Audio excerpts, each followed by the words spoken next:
50.7 degree, 50.8 degree finally. ये है guys Realme GT 7T। अभी हम जस्ट रैंडम टेस्टिंग कर रहे हैं और ये हमने खोला यहाँ पे कैमरा और मैं जा रहा हूँ यहाँ से सेल्फी लेने। आपको मैं लाइव दिखाता हूँ कि सेल्फी कितनी मजेदार आती है इस फोन से। देखो 1x 0.8 पोर्ट्रेट 0.8। देखो मैंने फोटो क्लिक कर ली है। अब मैं आपके सामने दिखाता हूँ कि फोटो आई कैसी है। देखो देखो ये रही 1x पे, क्या जबरदस्त। देखो बैकग्राउंड ब्लर हो गया है, उड़ गया मतलब। देखो अभी आपको देखो कैसा दिख रहा है और यहाँ पे देखो कैसा दिख रहा है। 1x 0.8x यहाँ पे भी देख लो, क्या मस्त उड़ी हुई सेल्फी आ रही है इससे। फेस डिटेल अच्छा है, वो सब थोड़ा स्मूथनिंग कर रखा है, और पीछे का देख लो पोर्ट्रेट देखो चीज सही आई है। ऐसा होना चाहिए इसमें भी। पोर्ट्रेट का शॉट एकदम नेचुरल आया है। ये रियर कैमरे से हमने पोर्ट्रेट लिया था, नॉर्मल शॉट। देखो फेस की डिटेल देख लो, बंदे का चाइनीज बना दिया इसको। और ये देख लो पोर्ट्रेट से, यही पोर्ट्रेट हुए देखो अजीब सा बना दिया, चेहरा कैप्चर नहीं कर पा रहा है। Time to switch to new smartphone और इस पे है लेटेस्ट Realme का GT 7T। तो बड़े सवाल, पहला सवाल, क्या Realme GT 60 के कंपैरिजन में ये एक वर्दी अपग्रेड है कि नहीं है। सेकंड पे क्वेश्चन, क्या ये फोन 32 से 35,000 के रेंज में one of the best option है। बिकॉज बहुत सारे फोन है, मोटो का Edge 60 Pro है, iQOO का लेटेस्ट Neo 10 है, Vivo का V50 है, Samsung का S24 है, FE डिस्काउंट मिलता है, Nothing Phone 3a Pro भी है। डोंट वरी, इस वीडियो में हम सभी फोन के साथ आपको छोटे मोटे बड़े कंपैरिजन दिखाते रहेंगे ताकि आपको अंदाजा लगता रहे कि ये फोन कहाँ जाता है। आई डोंट नो, ये फर्स्ट टाइम मैं देख रहा हूँ। यहाँ पे लिखा हुआ है न्यू आइटम। यार न्यू आइटम ही होगा, बट क्यों लिख रखा है ऐसा। AI लगाया गया है 70 120 watt demonstrate 400 max 7000 milliamp Sony MX896 IP69 dust and water resistant 6000 nits का डिस्प्ले है। फोन कैसा दिखता है, मैंने येलो कलर का बाय किया क्योंकि मुझे येलो फोन से बहुत ज्यादा लगाव है। Starting with Nokia Lumia 1020 black colour का केस है, पेपर टाइप ज्यादा फील हो रहा है, लाइक रफ फिनिशिंग है, नाइस क्वालिटी। एंड ये रहा थोड़ा सा भारी लग रहा है यार फोन, मतलब थोड़ा बल्कि टाइप फील हो रहा है। काफी बिग बैटरी है, 120 वोल्ट का आपको सुपर फास्ट चार्जिंग मिलती है और USB type A to type C है, not C to C। Realme ने देखो येलो कलर के फोन पहले लॉन्च किए थे। ओरिजिनल Realme GT जो कि one of the finest phone मुझे लगता था, उसमें भी क्लियर था। लास्ट जो GT Neo 3T आया था वो येलो कलर का प्लास्टिक में था। इसमें कुछ ऐसा नहीं लग रहा है कि सुपर प्रीमियम फील हो रहा है। बाकी टेक्सचर्स ठीक है, कैमरा क्लैरिटी ऑफ कोर्स वैसे होगा जैसे कि Realme GT 7 का है और GT 7 Pro का है। तो मुझे फीलिंग आ रही है कि 20-25 के रेंज का फोन फील हो रहा है। आईआर ब्लास्टर है, स्पीकर्स है। Good part on the screen, आपको स्क्रीन प्रोटेक्टर प्री अप्लाइड मिल रहा है जो कि बहुत से ब्रांड्स में नहीं मिलता। बाकी फ्लैट है, dual 5G SIM card of course and accented button है। फोन को मैं पावर ऑन करता हूँ, सेट करता हूँ सिम कार्ड। चलिए आपको सारी बातें बताता हूँ कि ये फोन कैसा है। देखो समरी में बता दूँ, फोन अच्छा है, कुछ सीरियस इश्यूज हैं एक दो एरियाज में, वो डील ब्रेकिंग हो सकती हैं। अदरवाइज प्राइस फैक्टर भी is really important.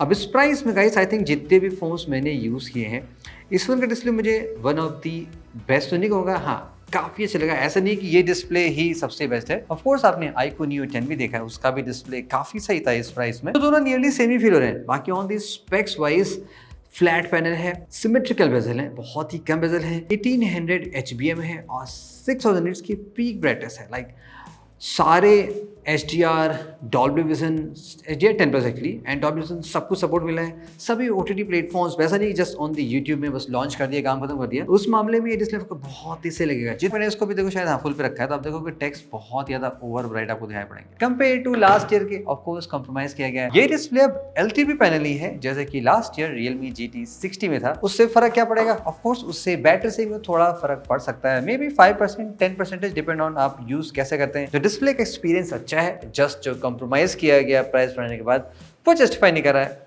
How is that, I really don't know.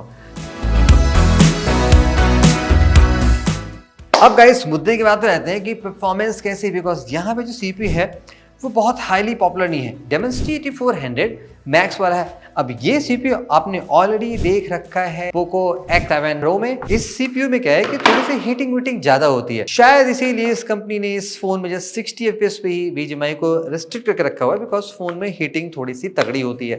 Well अगर हम इस फोन का बेंचमार्क कंपेयर करते हैं, अगर आप और CPU के साथ देखोगे जो इस प्राइस रेंज में आपको मिल सकते हैं, तो हाँ इसका स्कोर सबसे टॉप ऑफ द लाइन नहीं, of course latest Snapdragon 8s Gen 4 इसको आसानी से बीट कर सकता है काफी बड़े मार्जिन के हिसाब से। रॉ बॉरस फोन में बहुत ही दमदार है। बाकी जितना मैंने यूज किया फोन में सुपर फास्ट फ्लूइड लगा। दो बातें मैंने यहाँ पे नोटिस की, ये डिपेंड करता है एनवायरनमेंट टू एनवायरनमेंट में। जैसे कि अगर मैं इंडोर एसी रूम में, ऑफिस में या स्टूडियो में या घर में यूज करता हूँ तो फोन में मुझे ज्यादा हीटिंग फील नहीं होती, लेकिन जब मैं आउटडोर में जाता हूँ तो नॉन गेमर्स के लिए क्या सीन है। अभी देखो 34 डिग्री आउटसाइड है, 11 बज रहा है, बाहर धूप कड़ाके की स्टार्ट हो गई है। डिवाइस का टेम्परेचर इनिशियली कितना है 35, 34.9 और यहाँ पे भी है 35, 36, जस्ट लाइक जैसे करंट टेम्परेचर है। तो हम थोड़ा बेसिक काम करेंगे, मैप्स चलाना है, हमें जाना है कुछ काम करने, तो हम 10-15 मिनट मैप्स चलाएंगे, कुछ फोटो सैंपल लेंगे, कुछ डिस्प्ले क्वालिटी टेस्ट करेंगे, लाइक बेसिक काम जो सभी लोग करते हैं।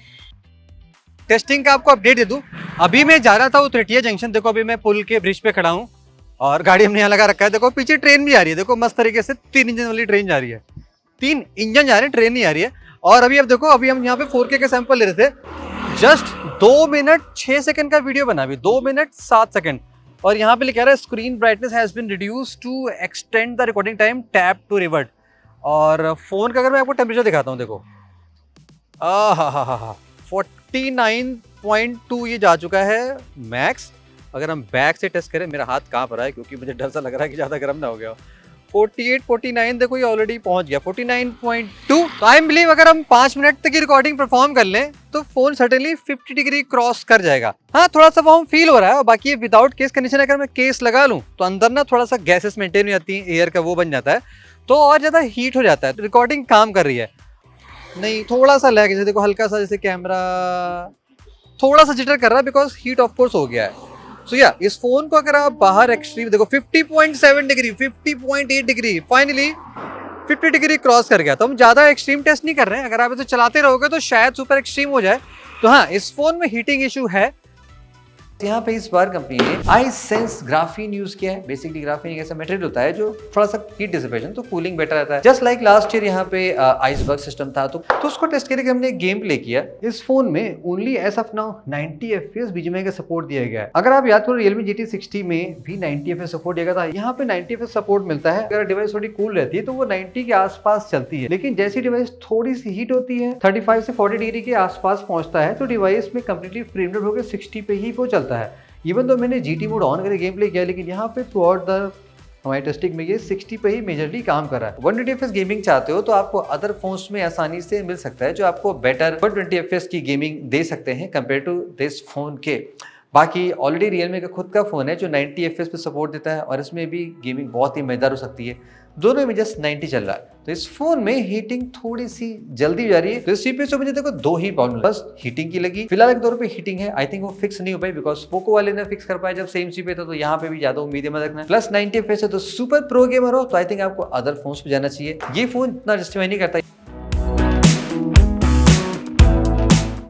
ये डिवाइस आपके Realme की लेटेस्ट से चल रही है Android 15 के बेस में।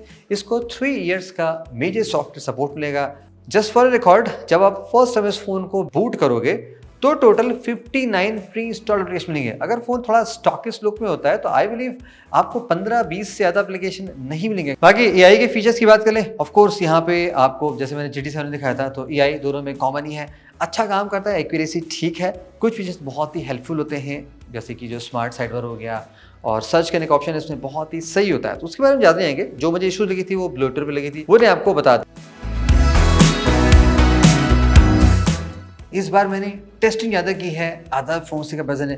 बाकी वीडियो के स्टार्ट तो आपने देख ही लिया था कैमरा कंपेरिजन कैसा था, जैसे कि नॉर्मल शॉट है और अल्ट्रा वाइड लिया तो किस तरीके से कलर और डायमेंशन उड़ा सा लग रहा है। तो रादर देन ये बात करने के इसमें क्या प्रोस एंड कॉन्स है, बेसिकली इस फोन ने वही सेंसर दिया गया जो Realme P3 Ultra में दे रखा है। उसके साथ कंपैरिजन दिखाता हूं। तो फर्स्ट सेट ऑफ फोन्स देखा जाए तो मेन कैमरे की बात कर लें तो यहाँ पे आप देखोगे जो शॉट निकल के आ रहा है Realme का, मैं अदर फोन्स की बात नहीं करूंगा, जस्ट Realme की बात कर रहा हूँ, कि आप देखोगे कि आपको ये शॉट ऐसा नहीं लगेगा कि हाँ ये शॉट अदर फोन्स को जो इस प्राइस में है 30 से 35 के रेंज में उनको बीट कर सकता है। एग्जैक्टली ऐसा नहीं है। इनफैक्ट जो GT 60 है वो देखोगे उसका शॉट आपको Realme GT 70 से मच बेटर लगेगा। ये मैं मेन कैमरे की बात कर रहा हूँ। वही अगर हम अल्ट्रा वाइड की बात कर लेंगे, देखो अल्ट्रा वाइड यहाँ पे 8 MP का है तो ऑफ कोर्स उससे आपको बेटर डिटेल्स तो वैसे भी नहीं मिलेगी, तो okay he kind of shot है। यहाँ पे आप देखोगे कि GT 60 का शॉट है वो मुझे समहाउ GT 70 से ज़्यादा बेटर सा लग रहा है। अब इस प्राइस में आपको कई फ़ोन मिल जाएंगे जो आपको टेलीफोटो लेंस देते हैं, भले 2x देते हो। उससे एडवांटेज ये होता है गाइस, आप पोर्ट्रेट शॉट बहुत मज़ेदार ले सकते हो।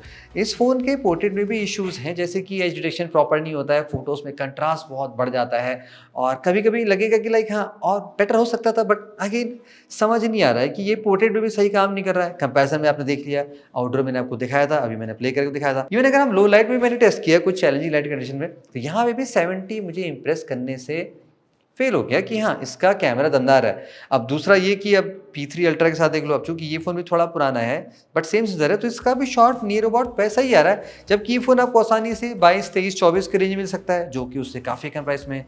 बाकी GT7 के कंपैरिजन में कैसा है, बिकॉज इस बारी कंपनी ने GT7 पे ज़्यादा फोकस किया है, तो ऑफ कोर्स यहाँ पे देखोगे GT7 मच बेटर शॉट ले रहा है कंपेयर टू GT70 के। इसमें ऑप्टिकल और तमाम तरीके से मिलती है, कायदे GT70 को थोड़ा सा स्टेप डाउन होना चाहिए, मे बी CPU में भी, डिस्प्ले में भी, कुछ और चीज़ में, बट कैमरे में इतना डिफरेंस समझ नहीं आ रहा। फिर हमने एक और कंपैरिजन किया, चलो iQOO Neo 10R ले लेते हैं जो 25 का मिलता है, उसका भी CPU बहुत तगड़ा है, तो इसका भी सेंसर देखोगे जो Neo 10 वाला ही सेंसर है, तो iQOO Neo 10R ने भी GT70 को बीट कर दिया।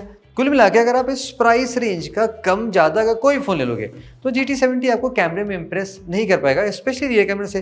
बाकी सेल्फी फोटो की शॉट आपने देख ली थी, सेल्फी वीडियो इसमें इंप्रूव है, 4K 60 की सेल्फी बनती है जो मज़ेदार आती है, और रियर कैमरे से आप 4K 60 की वीडियो बना सकते हो जो कि स्टेबल है, थोड़ा सा कंट्रास्ट बढ़ा रहता है और हल्का सा आपको लगेगा कि हाँ थोड़ा सा स्काइज है थोड़ी सी ज़्यादा ब्राइट सी हो जा रही है, लेकिन ओवरऑल शॉट ठीक आ रहा है, रियर कैमरे का वीडियो अच्छा है। तो फोटोज से ज़्यादा इंप्रेस नहीं हुए, वीडियो फिलहाल ठीक है सोने, तो मे बी अपडेट से चीज़ें ट्यून होकर बेटर हो सकती हैं, जैसे कि 60 में हो गई थी।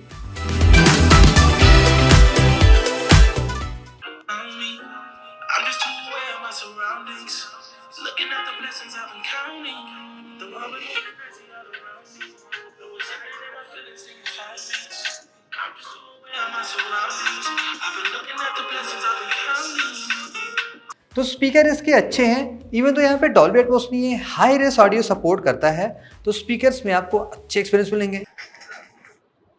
ऑफ कोर्स गाइस आपको मैं नेटफ्लिक्स की आवाज़ तो नहीं सुना पाऊंगा, बट पॉइंट ये कि यहाँ पे मैं स्पीकर पे वीडियो देख रहा था, अराउंड 70-80% पे स्पीकर से काफ़ी लाउड है। आपने अंदर तो डेमो देख लिया, लेकिन आउटडोर में आप फुल ओपन एनवायरनमेंट में भी अगर आप ऐसे बैठ के कुछ देखते हो 70-80% पे, इट्स रियली लाउड। तो स्पीकर क्वालिटी यहाँ पे काफ़ी सही दिखी। 7000 mAh की बैटरी है, इस रेंज के फ़ोन में इतनी बड़ी बैटरी मिलना जनरली मुश्किल है, लेकिन फिलहाल तो भी यहाँ पे है। In the box of course 120 watt super fast charger है, जो कि सुबह हम यूजुअली फ़ोन को 8-9 बजे चार्ज करते हैं, 9 बजे के टाइम पे ऑफिस में, और नेक्स्ट डे तक ये फ़ोन आसानी से चल जाता था खींचा खांची करके। लाइक नेक्स्ट डे तो आसानी से आप 36 आवर्स तो आप क्रॉस कर लोगे, तो बैटरी में कोई इशूज़ नहीं आने वाली है। या ऑफ कोर्स ये फ़ोन IP69 सर्टिफाइड है, आपको NFC से सारी चीज़ें मिल रही हैं, तो उसमें कोई डील ब्रेकिंग वाली बात नहीं है। प्लस ऊपर यहाँ पे आपको AI ब्लास्टर मिल रहा है। तो प्रॉब्लम गाइस वही है जो लास्ट ईयर के 6N60 में थी। फ़ोन को ज़्यादा प्राइस से लॉन्च किया गया था, कुछ महीने बाद डिस्काउंट आया तो फ़ोन धड़ल्ले से बिके। इवन जो लास्ट ईयर के GT60 था वो लॉन्च हुआ था 28-29,000 में, ऑफर लगा के मिला था। अब मुझे ब्रांड ये कह रही, लाइक नॉट मुझे, जब आप बाई करोगे तो ये कह रहा है कि फ़ोन आपको 28,999 के लिए, बहुत से लोग थंबनेल बना रहे हैं 29-30,000 का, बड़ा सही नहीं। देखो मैंने बाई किया, मेरे पास बैंक को पता नहीं, मैंने पूरा 34,998 पे किया, तो भाई मैं कार्ड नहीं है तो मैं कहाँ से लगा दूँ, नहीं लगा पाया ना, तो मेरे को पड़ा ये 35,000 का। तो आई थिंक 35,000 लायक अगर आपको फीचर देखना तो इसमें आपको कई चीज़ें मिसिंग मिलेंगी, जैसे कि ऑप्टिकल डेफिनेटली मिलना चाहिए, नहीं भी दिया तो जो सेंसर है वो मस्ट इंप्रूव होना चाहिए। एटलीस्ट किसी फ़ोन को तो बीट करता कैमरे में, लेकिन नहीं कर पा रहा है, तो ये कुछ चीज़ें तो मिसिंग है जो कि 30,000 के मोटो फ़ोन में आसानी सॉफ्टवेयर मिल जाता है, तो उससे कई चीज़ें बढ़ी जाती है, वो यहाँ पे मिस दी गई हैं। थोड़ा पैसा आप और लगा लो कि अगर आपको महंगा ही लेना है तो आप OnePlus 13 ले लो, आपको मच बेटर डील मिल जाएगी। बाकी आपको हाई परफॉर्मेंस गेमिंग वाला फ़ोन चाहिए तो iQOO Neo 10 भी है, कैमरे का ऑप्शन देखने हैं तो बहुत सारे फ़ोन्स हैं। तो इस फ़ोन में कमियाँ हैं, हीटिंग थोड़ी हो सकता है कम हो जाए, लेकिन ज़्यादा आप एक्सपेक्ट मत करना। इस फ़ोन का right price without card offer ही होना चाहिए गाइस, कि आपको 30,000 मिलेगा, जस्ट लाइक लास्ट ईयर का था। 60 उतने में ही मिलना चाहिए, 70 भी। हाँ, कार्ड ऑफर लगा कि आप 27 तक बाई कर ले तो ये फ़ोन बना दी बेस्ट डीलों से, because display, camera, not camera, battery performance दमदार है। सो वो सारी चीज़ें IP69 सारी चीज़ें मिली थी, तो वो बातें हैं। तो अभी फिलहाल आप इस फ़ोन को मत बाई करिए, ये ओवर प्राइस्ड फ़ोन है।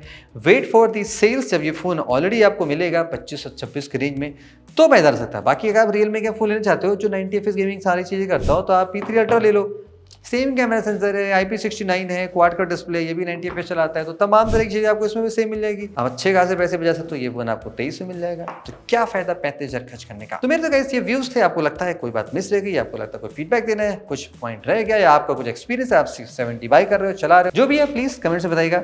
आई would love to read it. Let me know आपको किस नेक्स्ट फोन कैसे लॉन्ग टर्म ट्राई करना है, डेफिनेटली उसको भी हम ट्राई करने की कोशिश करेंगे। See you in the next video.